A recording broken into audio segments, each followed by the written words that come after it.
Bom dia a todos os companheiros, a todos os meus caros amigos.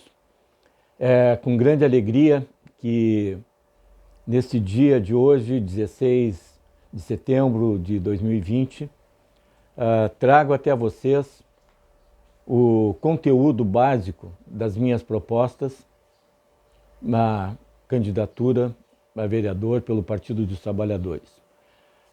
Estou trazendo para vocês esse documento, que é a minha plataforma política e que está consolidado, constando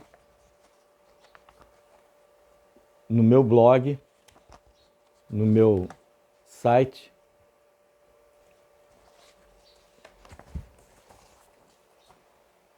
que vocês poderão conferir em jairomenegas13.com.br. Esse link estará sendo apensado no Facebook, no WhatsApp. Vocês não se preocupem quanto a isso. O que eu estou consolidando nesse documento? O que eu penso a respeito do que seria uma candidatura para contribuir com o programa democrático e popular da nossa futura prefeitura em Porto Alegre. Falo com toda a convicção de que nós temos assim uma grande chance de eleger a Manuela Dávila e o Miguel Rosseto. Manu e Rosseto já despontam em primeiro lugar nas pesquisas, e quando começarmos a campanha e quando começarmos a apresentar os nossos conteúdos, certamente essa posição se consolidará. E as nossas chances são reais de chegar novamente à Prefeitura de Porto Alegre. Então, nesse contexto, eu me dediquei com mais afinco a pensar realmente como eu poderia contribuir para o Programa Democrático e Popular de uma futura administração. Sendo assim, eu começo as considerações pensando nos problemas da cidade em ordem de importância. Penso a questão da fome, da miséria como uma questão central. Penso a questão da geração de emprego e renda como uma outra questão muito importante, que tem a ver também com a questão da fome, com a questão da miséria. Penso na questão de estruturar os espaços públicos da cidade de tal forma que ele seja acessível a toda a sociedade porto-alegrense, mas principalmente de tal forma a poder ser também um instrumento de geração de emprego e renda. Penso na questão da educação e na importância das escolas como um equipamento de interesse público e que é ocioso, que é pouco utilizado e que a população não utiliza praticamente, que fica nos fins de semana fechado e que poderia ficar aberto e à disposição das comunidades. Penso nas muitas coisas que se pode fazer a partir disso. Penso também na questão da estruturação do projeto da Orla, do Pro-Guaíba, e penso também na questão da estruturação de um modelo de gestão participativo das todas as unidades de conservação, dos parques e praças da cidade. E penso também, por último, a questão da Mina Guaíba, que é uma questão tão importante. Aliás, antes, penso a questão do planejamento ambiental da cidade, que tem assim uma importância muito grande. Eu proponho que se faça um zoneamento ecológico e econômico, e tendo em vista que o ano que vem nós vamos ter uma revisão do plano diretor da cidade. Começo falando então, portanto, no primeiro tema, na questão da fome. Eu acredito que existe primeiro, uma necessidade emergencial, que é a questão da manutenção do salário, do auxílio emergencial. Essa questão também estava vinculada com a questão do Bolsa Família, que o Bolsonaro estava pretendendo desmontar, mas que felizmente parece que voltou atrás. O salário emergencial é a luta principal nesse momento. Temos que fazer tudo o que for para a gente conseguir que se mantenha esse salário emergencial até o fim da pandemia, até que se volte à normalidade. Esse salário tem uma grande importância, tanto social quanto humanitária, mas também tem uma grande importância econômica. Esse salário ele faz girar o consumo, ele faz girar a roda da economia a partir do consumo. Garantir níveis mínimos de consumo nesse momento é uma questão fundamental, principalmente para os pequenos e médios empresários do mercado local, do mercado municipal. A questão segunda que eu penso também é na questão da fome, e daí eu penso na questão das crianças e da importância da alimentação escolar para as crianças e para as famílias de baixa renda.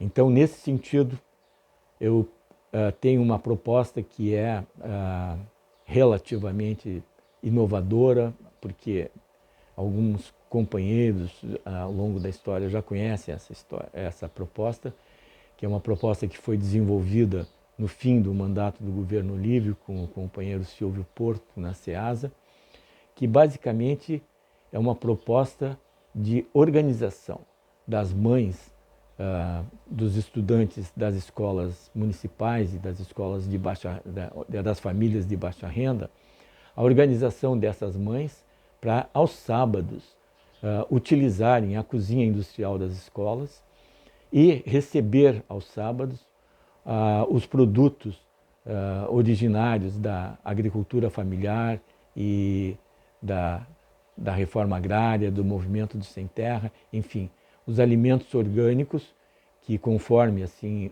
uma lei aprovada pelo companheiro Marcelo Esgarbosa, tem que ser comprado 30% da agricultura local. 30% no mínimo, podendo chegar a 100%. Certamente, em nossa administração, nós vamos comprar 100% dos alimentos da agricultura local. Mas esses alimentos, eles precisam ser processados.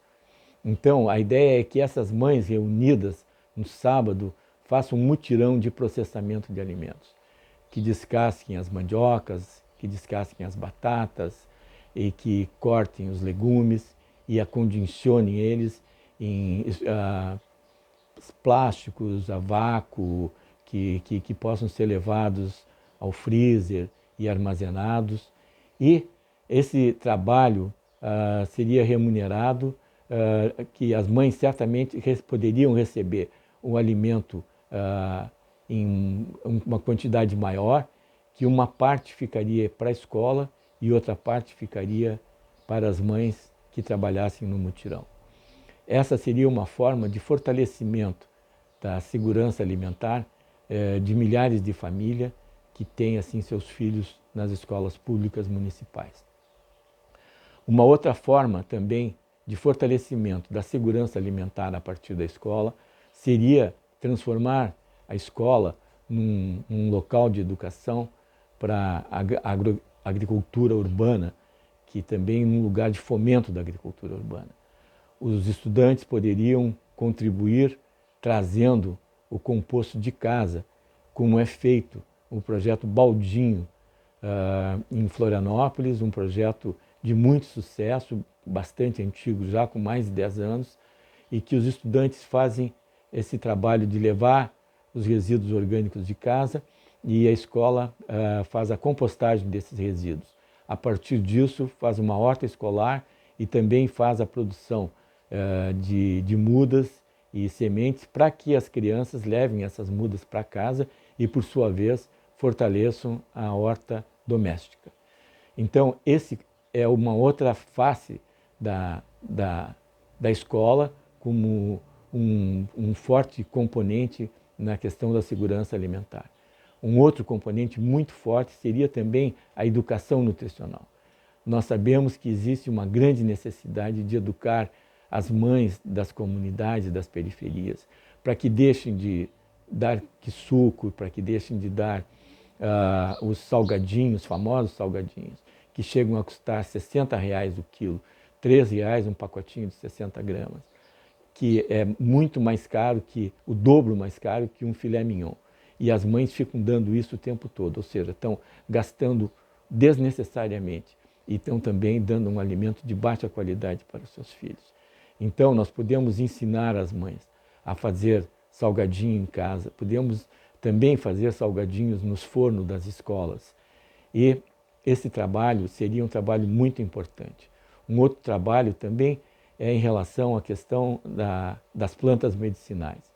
Ensinar a cultivar e ensinar o uso de plantas medicinais a partir das escolas. Bom, isto é apenas um dos aspectos.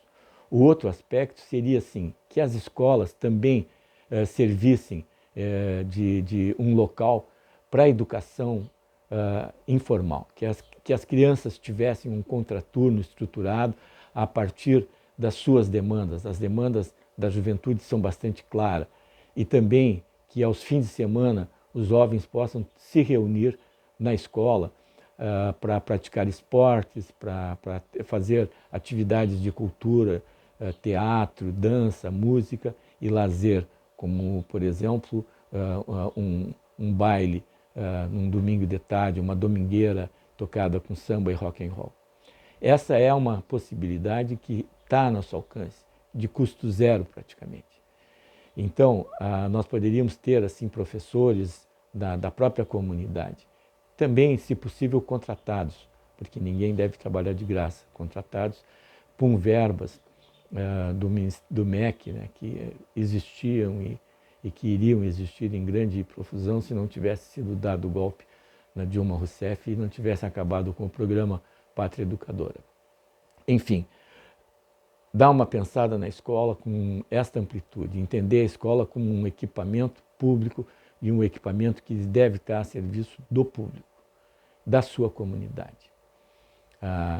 Logicamente que vão surgir questionamentos sobre segurança e etc., mas tudo isso se resolve. Uma outra questão muito importante, que agora eu começo a abordar, é a questão da geração de emprego e renda a partir do DMLU. Nós sabemos que existe um grande orçamento no DMLU, um orçamento de mais de 400 milhões, e que é dado praticamente para uma única empresa, a RJ Freitas. Esse orçamento ele poderia ser distribuído melhor. Nós poderíamos ter um grande trabalho de redução do volume de coleta, do volume portanto, de tratamento e de destinação. A coleta, o tratamento e a destinação sai em torno de R$ 400 por tonelada. Se nós reduzir 1 tonelada, nós teríamos R$ 400. Sendo assim, os catadores e todas as estruturas de galpão que trabalham com a coleta seletiva, eles significam uma grande economia para a cidade. E essa economia que é feita tem que ser redistribuída para os catadores e para os galpões. Eu sugiro que o orçamento do DMLU se dedique muito mais ao estímulo da coleta seletiva, à estruturação da coleta seletiva e principalmente assim à formação de um grande número de estruturas chamado ecopontos que poderiam trabalhar sob a gestão dos catadores, sob a gestão das famílias que trabalham nos galpões e, logicamente, uma gestão participativa, onde a estrutura básica seria gestada pelo DMLU, mas que houvesse uma grande participação popular, principalmente na questão da forma de uso, na forma de armazenamento e na comercialização dos resíduos recolhidos nesses ecopontos e dos resíduos recolhidos na coleta seletiva. Assim, poderíamos ter assim, um grande aproveitamento das madeiras que são jogadas fora. Esses ecopontos, basicamente, eu vou explicar para vocês, eles seriam lugares onde seria destinado o lixo doméstico não convencional, os entulhos, as podas, as caliças, enfim, todos os eletrodomésticos, livros, muita coisa é colocada fora. E então, não existindo esses ecopontos, a população armazena onde dá, no lugar mais perto de casa. E a cidade ela é marcada por essa quantidade enorme de pequenos lixões que existem ao longo de todas as vilas e todas as periferias. Então, nós poderíamos resolver esse problema e, ao mesmo tempo, ter uma política de geração de emprego e renda. Essa é uma questão muito séria e que nós devemos nos dedicar a isso com bastante prioridade.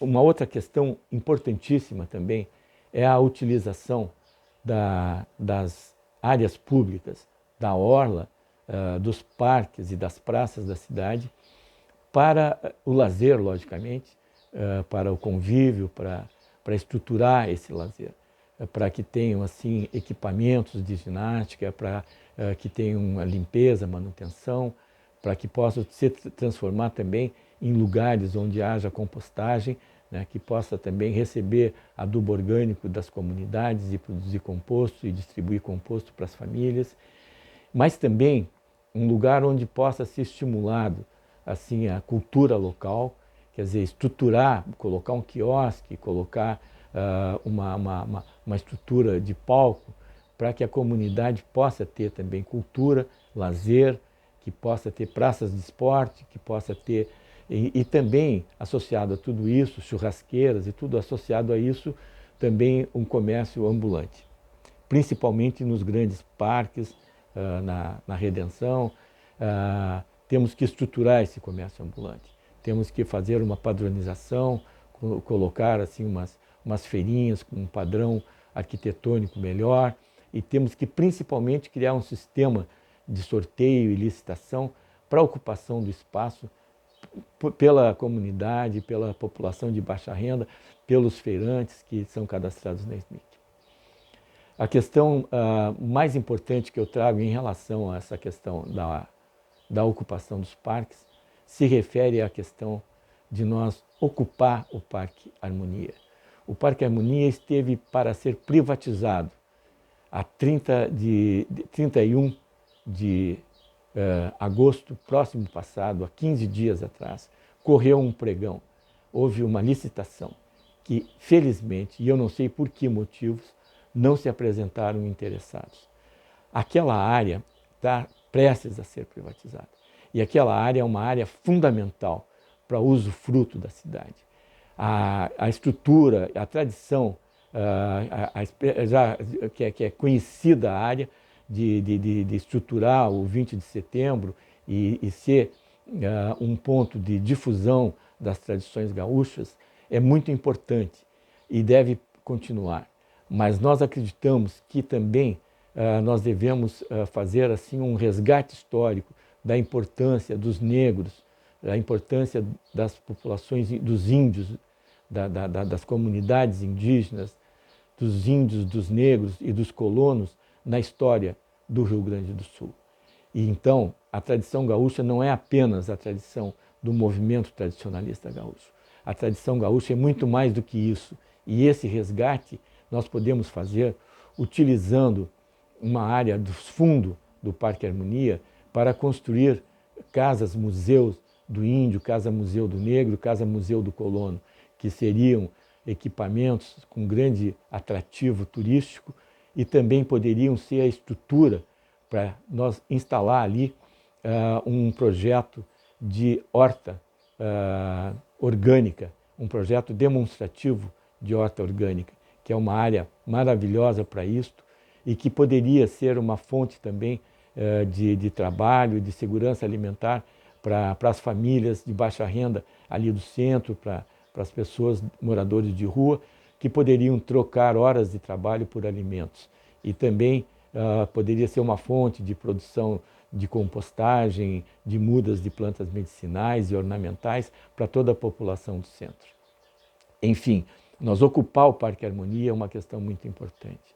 Agora, outra questão muito importante é nós estruturar as praias da orla do Guaíba para que o povo possa voltar a ter o usufruto da balneabilidade, já está tendo um grande afluxo, já está tendo uma boa qualidade de água a partir da Praia do Veludo.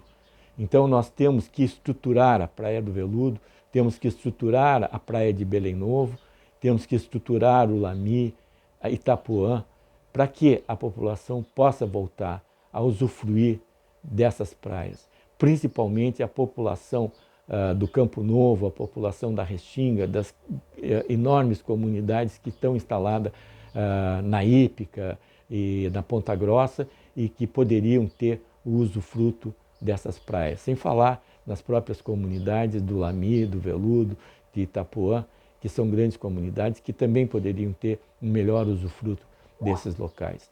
Então, para estruturar esse grande número de projetos, eu proponho que se organizem programas, que se façam programas e, nesse caso da Orla, seria o programa Pro-Guaíba, retomar o programa Pro-Guaíba, estruturar todos os projetos dentro de um programa e ir em busca de financiamento nacional e internacional.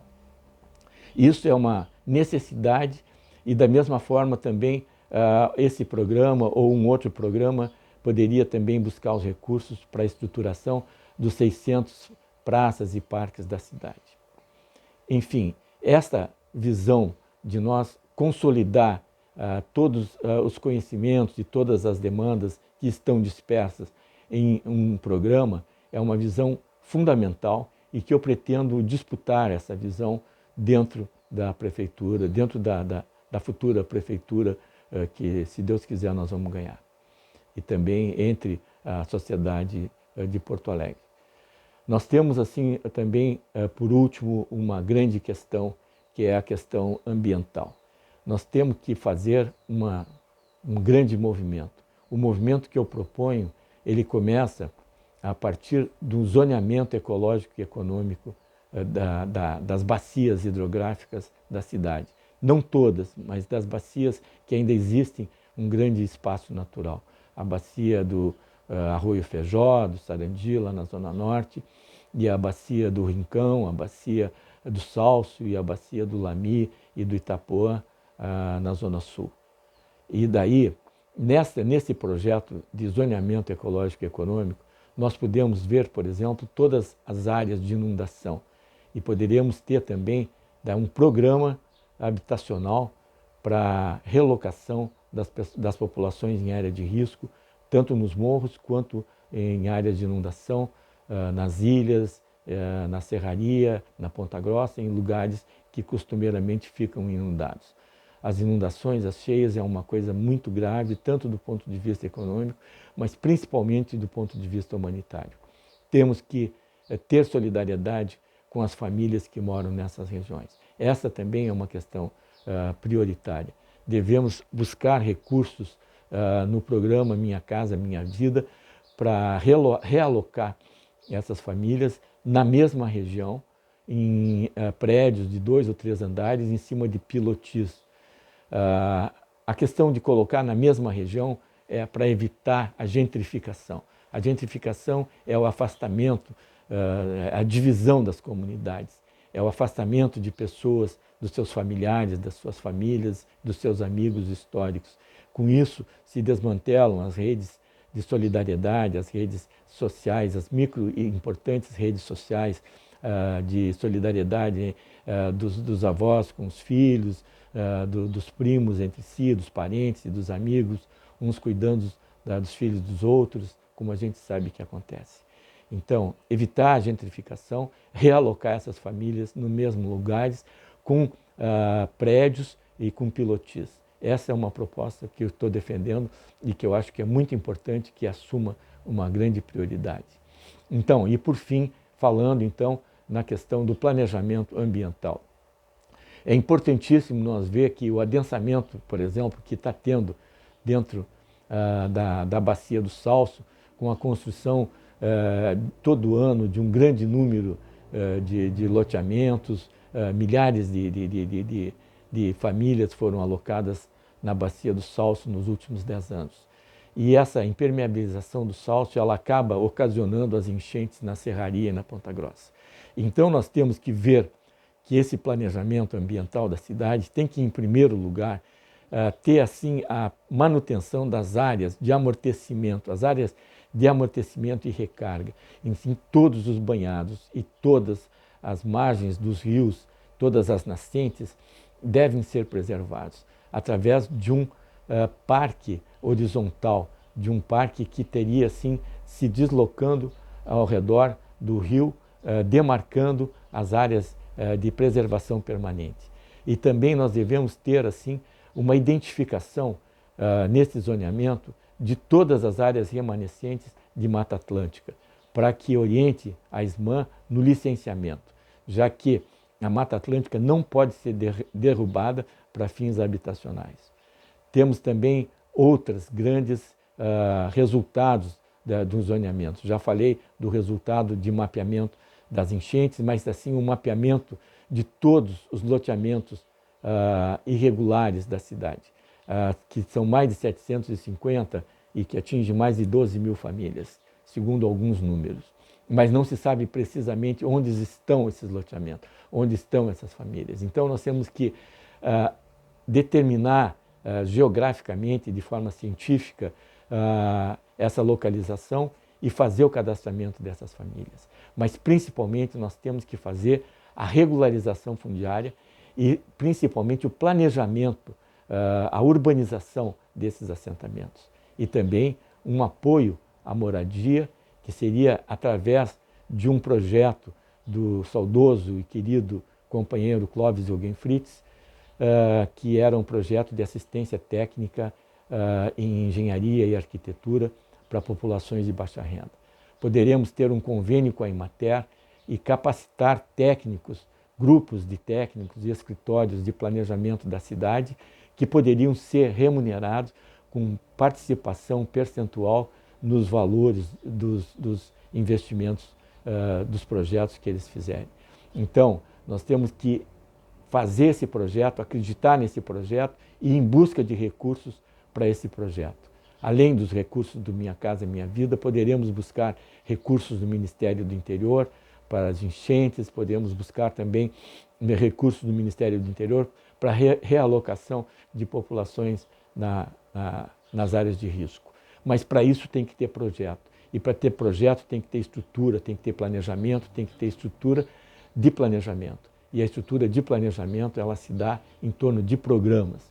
Conheço bem isso, já fui o diretor técnico, o coordenador técnico do programa Pro Mar de Dentro, de desenvolvimento sustentável da Bacia da Lagoa dos Patos, onde estudei e debati muito também o Pro Guaíba e o Pro Uruguai, e tive assim, uma grande capacitação por ter trabalhado com uma equipe técnica muito boa, tanto de técnicos aqui do nível do Estado, como o Carlos Cardoso, como o Luiz Carlos, que são técnicos assim, que trabalharam comigo no Mar de Dentro, como o Soler e outros amigos, mas também e principalmente por ter trabalhado com uma equipe de 12 técnicos da JICA, da Agência Japonesa de Cooperação. E ter trabalhado 2 anos junto com esse pessoal e ter ficado 1 mês no Japão, para mim serviu como uma pós-graduação. Aliás, falando em pós-graduação, também destaco que eu tenho uma especialização, sou especialista em gestão ambiental e ordenamento territorial, um curso na UNB, feito no CIORG, que é o Centro Integrado de Ordenamento Territorial, que é um convênio entre a UNB e a SAI, Secretaria de Assuntos Estratégicos, e que é o responsável pelo ZEE Nacional. Tive aulas assim com os professores da SAI e da UNB, que também ajudaram muito na minha qualificação profissional. Essa qualificação profissional e a minha história política e pessoal eu coloco à disposição dos companheiros, coloco à disposição da comunidade de Porto Alegre, para que eu possa ser eleito, levar essa minha experiência para dentro da Câmara de Vereadores. Conto com o apoio de todos vocês e gostaria que vocês confiassem e me ajudassem na divulgação do meu nome e desta plataforma. Um abraço, um carinhoso abraço a cada um de vocês. Bom dia.